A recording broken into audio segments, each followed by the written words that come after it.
열정이 있는 여러분에게 소개합니다. 대한공경매사협회가 준비한 신개념 소액투자클럽 소금쟁이. 저희가 준비한 특전은 총 3가지입니다. 첫째, 소금투자 특전에는 기획상품 투자 설명과 우량물건 번개 설명회가 있으며, 둘째, 쟁의교육 특전은 논스톱 경매교육과 재수강 할인을 받을 수 있는 특전이 있습니다. 셋째, 친구 특전은 경매 동영상 스피드 옥션 20만원 할인과 경매학습지 큐브, 도기안과의 1:1 무료 상담 총 40만원의 할인 혜택이 있습니다. 창립 초기부터 검증된 확실한 투자 기법 3가지로 철저히 무장했습니다. 여러분의 소금쟁이 재산 지킴이가 되겠습니다. 하루 880원. 저렴한 비용으로 인생의 전환점을 만드십시오. 지금 선택하세요. 소금쟁이는 당신의 힘찬 미래에 분명한 디딤돌이 될 것입니다.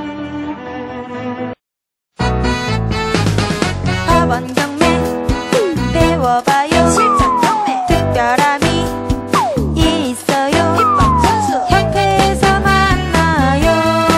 어서 빨리 결심했어 우리 함께. 나도 부자 될 거야.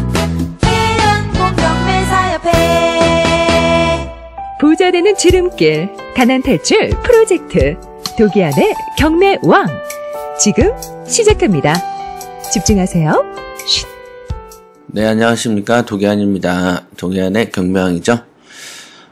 오늘은 지금 월요일이죠. 월요일 아침 7시 30분이 넘어가고 있습니다.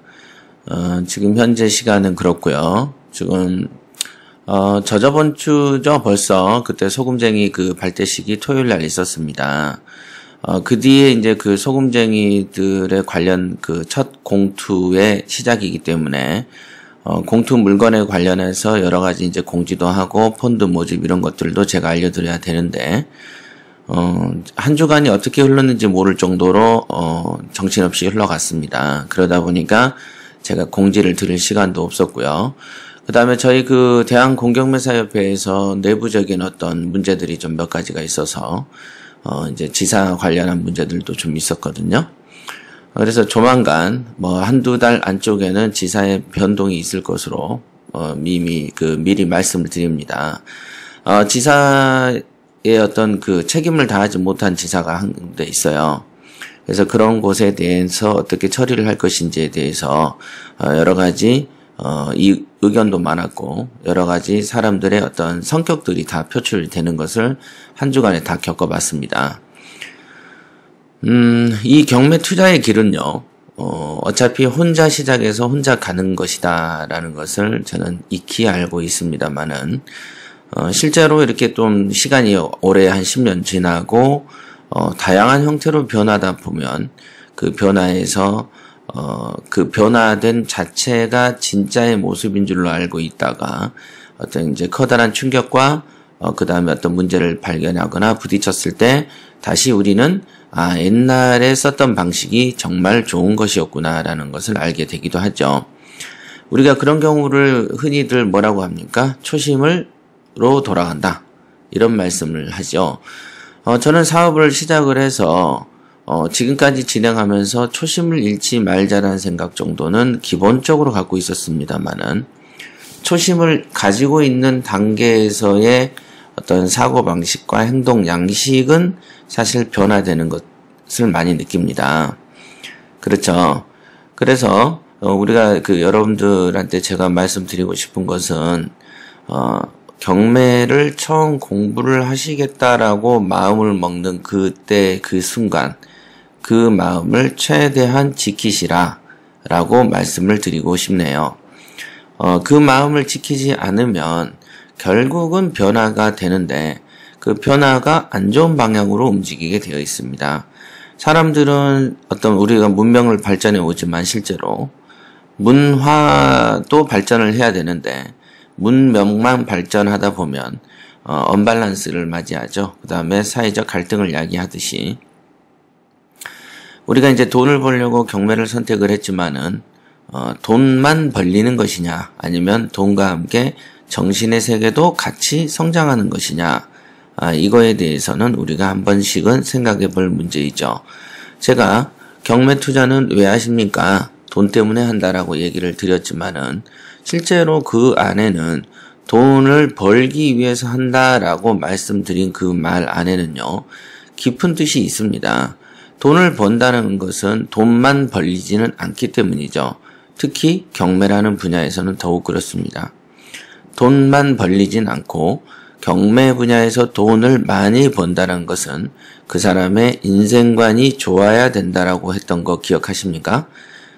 한 번, 두 번, 세 번, 네 번, 10번은 할 수 있을지 몰라도 100번 하기는 어렵고, 그 다음에 10년은 할 수 있을지 모르지만 죽을 때까지 30년, 40년 하기는 어려운 것이 경매입니다. 처음에 진입한 게 어렵지 그 다음부터는 한 두어 번만 해도 쉬운 게 경매처럼 느껴지는데 왜 제가 이렇게 드리는 말하고는 굉장히 상반된다는 느낌을 받으실 거예요. 그죠? 실제로 저한테 배우거나 저의 직원이 있거나 저한테 어떤 핵심을 배운다고 왔던 많은 사람들은 결국은 한 번, 두 번 하면 자기가 고수인 줄 알고 가더군요. 그거는 정말 신기할 노릇인데요. 그래 놓고서는 또 별 볼 일 없이 흘러갑니다. 근데 그런 얘기를 처음 하는 게 아니고 저는 여러 번 드렸습니다만은 오는 놈마다 모르고 똑같은 코스를 지나가는데 참 한심할 나름이죠. 물론 저 같은 경우는 저희 그 대한공경매사협회는 지사들이 현재 있는 여러분들이 인식하고 있는 지사 말고도 그 전에 왔다가 사라진 지사만 5명이 넘습니다. 그러면 그들이 바보여서 안 됐는가를 보면은 나름 수준이 있는 사람들이었습니다. 그러면 무엇 때문에 안 됐는가를 살펴보면은 와서는 도기안의 어떤 행동, 행동 양식, 생각하는 방식, 위기를 뚫고 나가는 어떤 패턴, 이런 거를 배워야 되는데, 와가지고는 끽해서 배우는 것이, 전국 99.999% 업소에서 하는 그냥 단순한 경매 기술 배워서 나가더란 얘기죠. 정말로 한심한 것은, 그들은 그것이 전부인 줄 안다는 것이죠. 제가 늘 말씀드리지만, 제가 여태까지 여기까지 올라왔던 모습을 보면 올라오게 된 원인이 있을 거 아니겠습니까? 어떤 사고방식, 행동방식, 그죠? 그런 사고방식하고 행동방식을 배우셔야 되는데 그거는 안 배운다. 즉 뭐냐면 배울 것과 안 배울 것을 자기들이 정해놓고 배우더란 말이죠. 똑같은 돈을 줘놓고서 자기의 행동 양식을 싹 버리고 처음부터 시작하라라고 얘기를 해도 말귀를 못 알아듣죠. 특히 우리가 그 헬스클럽에 가도 내가 육상 선수를 하든 뭔 선수를 하든 헬스클럽을 가면 헬스 트레이너의 말을 다 듣지 않습니까? 그죠? 그 다음 내가 옛날에 그 마이클 조던 있죠? 농구 천재지만은 실제로 그 메이저리그를 가면 메이저리그에서 가르치는 대로 해야 되는 거 아니겠습니까? 자기가 아무리 농구를 잘한 듯 야구에서는 아무 필요 없는 실력에 불과한 것이거든요. 실제로 그래서 제가 부자 마인드에도 축구 경기에 들어오면 축구 룰을 따르고 농구 경기에 들어가면 농구 룰을 따르라 라는 얘기를 벌써 8년 전 책에 쓴 겁니다. 그 책을 읽고 온 사람들이 삽질을 해대는데 뭐 할 말이 없을 정도죠. 그 책에 분명히 써놨죠. 그죠?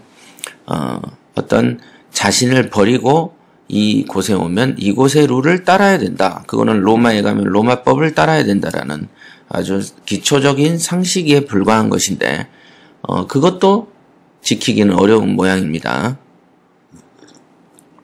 이 말씀은 우리 지사뿐만 아니라 우리 그 PT, 그 다음에 최고의 과정. 물론 이제 권리 분석이나 기타 기초반 과정 같은 경우에는 마인드를 그다지 중시하지 않고 제가 그런 걸 가르치지 않기 때문에 그들에게는 이런 주문을 할 수는 없습니다만은 적어도 최고의 과정 이상의 사람들이 가져야 될 마인드는 뭐냐면 도기한이의 입에서 나온 걸 배우려고 하지 말고 하는 행동과 사고 방식도 배워야 되는 것이죠. 물론 입에서 나온 거라도 배우면 좋은데 실제로 입에서 나오는 잔소리를 안 듣지 않습니까? 지금 우리 그 PT 하시는 분들도 가슴속에 새겨서 들으시길 바랍니다. 기술로 우량물건 검색 훈련하고 시세조사 훈련 단계에서 필요한 여러 가지 포인트들을 짚었을 때 그 짚은 것을 그냥 혹시 그 자동차 정비업소에서 나사 조이는 것 수준으로 듣고 있는 건 아닙니까? 그쵸?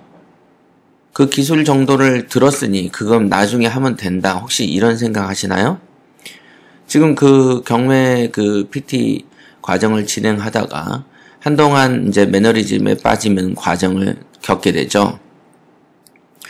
매너리즘에 빠지는 과정을 겪는다라고 미리 말을 했을 겁니다. 저는 미리 알기 때문이죠. 그때 매너리즘에 빠지는 것을 지나가야 자기의 어떤 느낌, 변화를 알 수 있죠. 그런데 거기에서 꺾여버리고 끝나요. 말을 해줬잖아요. 그죠? 관악산에 올라가면 저쪽이 너무 힘드니까 깔딱고개 넘어가기 전에 잠깐 쉬었다가 깔딱고개를 넘어간 연후 정상에서 만나자. 뭐 이런 얘기하면 대충 알아들어야지. 근데 거기까지 생각도 안 한다는 것이죠. 자, 그런 거를 명심하시기 바라고요. 도기안 표를 배우러 온 것인지 도기안에 그냥 단순한 경매 지식을 배우러 온 것인지 이거 먼저 재점검해 보시기 바랍니다. 실제로 많은 그 PST죠. 지나간 영업사원들은 그 수준보다 더합니다. 그냥 경매 한두 번 어깨너머로 하면 어디 가서 지가 전문가 행세를 해요. 그거보다 훨씬 높은 경지에 있는 지사장들도 그렇게 못하는데 그런 지사장들도 왜 삽질하냐고 쫑코를 먹는데 왜 그렇게 행동하는지 저는 알 수가 없고요. 그건 어차피 인생이라고 보고요. 스스로의 한계를 정한다라고 보고 있습니다. 자, 본론으로 들어가서 PT 질문에 대해서 짧게 답을 해드리겠습니다. 자, 안녕하세요, 회장님. 스피드 중간 검색 훈련 1회독을 마치고 저에게 맞는 물건을 검색해보니 설레임과 궁금증으로 가득 차 있습니다. 해석, 물건 검색 중 궁금증이 생겨서 몇 가지 질문 드립니다. 질문 1. 공부와 현황이 상이해 구청에 신고된 건축물 현황도와 실제 점유 현황도는 301호와 302호가 서로 바뀌어져 있다. 이렇게 되어 있네요. 공부라는 것은 건축물 대장이죠. 건축물 대장에 301호라고 써져 있는 것이 실제 문패는 302호로 붙어 있는 경우를 말하는 것이죠.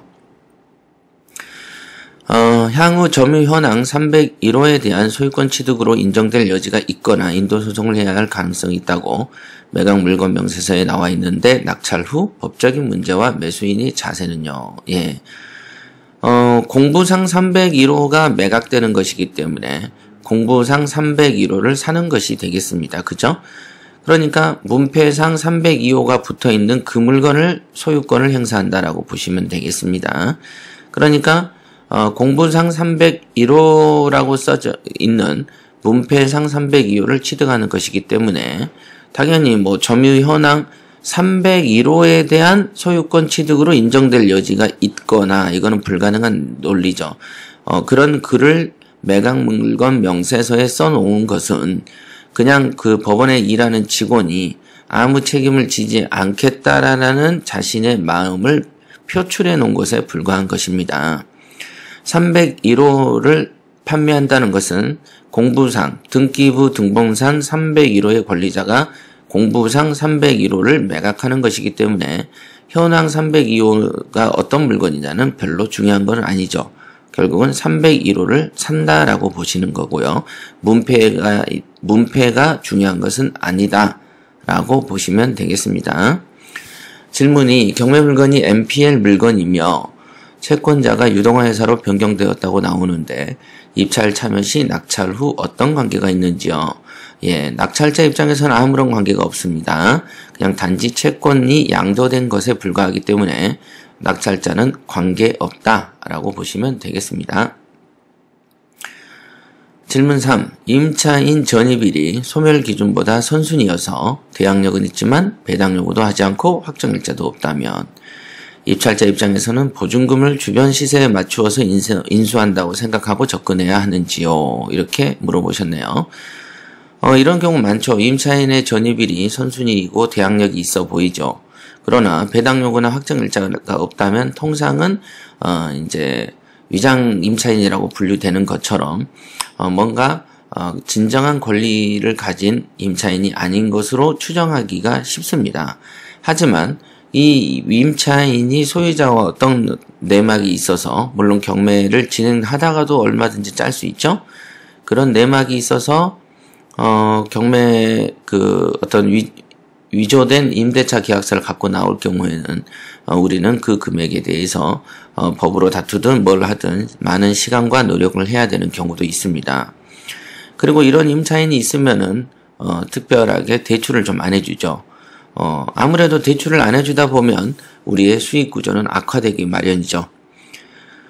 경매에서의 수익 구조, 수익률의 어떤 판단은 아무래도 융자와 관련이 밀접합니다.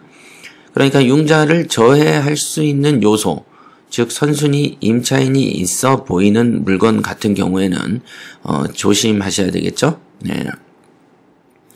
그러면 이때 입찰자의 입장에서 보증금을 주변 시세에 맞춰서 인수한다고 생각해야 되는가요? 예, 최대한 따져보면 주변 시세 정도는 되겠죠? 그러나 그거보다 더 높게 서서 갖고 오면 어쩌실랍니까? 다투다가 대출 안 돼서 큰 돈으로 잔금을 치러야 되고, 그걸 몇 개월 동안 법으로 다투는 과정을 생각을 해보시면 아마 경매에 대한 사랑과 애정이 뚝 떨어져 버릴 것입니다. 안 그래도 경매 초보자들 입장에서는 별로 있지도 않는 애정인데, 그리고 별로 있지도 않는 매력을 느꼈을 뿐인데, 이런 일을 당해버리면 순식간에 경매랑은 인연이 끊기게 되죠. 그래서 제가 자기의 몸을 소중히 여겨서 좋은 음식만 먹어라. 우리가 어렸을 때는 어떻습니까? 며칠만 유통기한 지나도 애들한테 먹이지 않죠. 그리고 애들에게는 특별한 이유식을 만들려고 노력하듯이 경매 초보자 입장에서는 이렇게 거친 음식은 피하는 게 좋겠죠. 그렇다고 해서 여기에 있는 보증금을 주변 시세에 맞춰서 인수한다고 생각해야 하는가, 이런 생각을 하지도 않고요. 해서 할 필요도 없습니다. 채무자 소유자 임차인의 이름이 돌림자로 비슷하여 가족이란 느낌이 나는데요. 임대차 계약을 할 수 없는 가족 범위가 있습니까? 예, 없습니다. 가족 범위는 아버지와 아들은 안 된다, 뭐 이런 룰은 없고 이런 법칙도 없습니다. 다만 법원에서 야, 가족끼리 돈을 거액을 주고 받았겠니? 라는 정도의 생각은 있죠. 예, 그 정도 판단에 불과하다라고 보시면 되고, 결국에는 계약서를 쓰고 제대로 돈을 주고 받았으면 인정할 수밖에 없는 것이죠.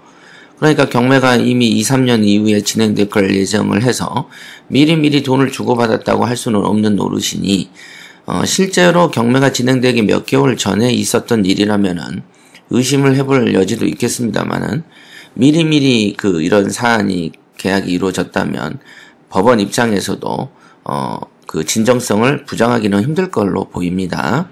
그래서 이런 상황이 생기면 여러분들 응당 조심하셔야 되고, 확실한 정답이 없는 한은 경매 입찰을 피하시는 게 좋습니다. 자, 이상 초보적인 질문입니다.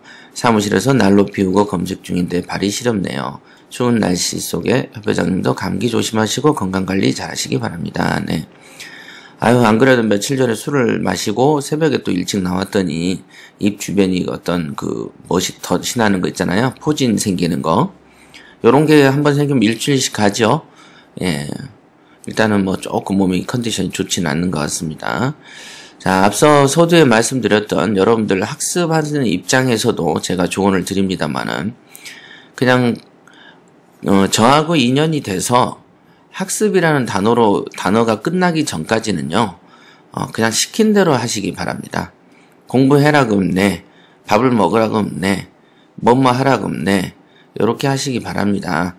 자신의 되지도 않는 어떤 고집 같은 거 백날 세워봐도 안 됩니다. 그 과정을 거쳐서 만들어낸 이론이 지금 현재 제가 가르치는 경매 실무이기 때문이죠. 물론 지사도 똑같죠. 예. 근데 한 5년쯤 돼서 자기의 어떤 깨달음이 온 다음에 창조라는 게 있는 것이지, 5년은커녕 이렇게 1년도 안 된 입장에서 자기 주장대로 펼쳐봤자 흔한 99.99%에 속할 뿐이다 라는 것을 꼭 말씀드리고 싶었습니다. 여기까지 하겠습니다.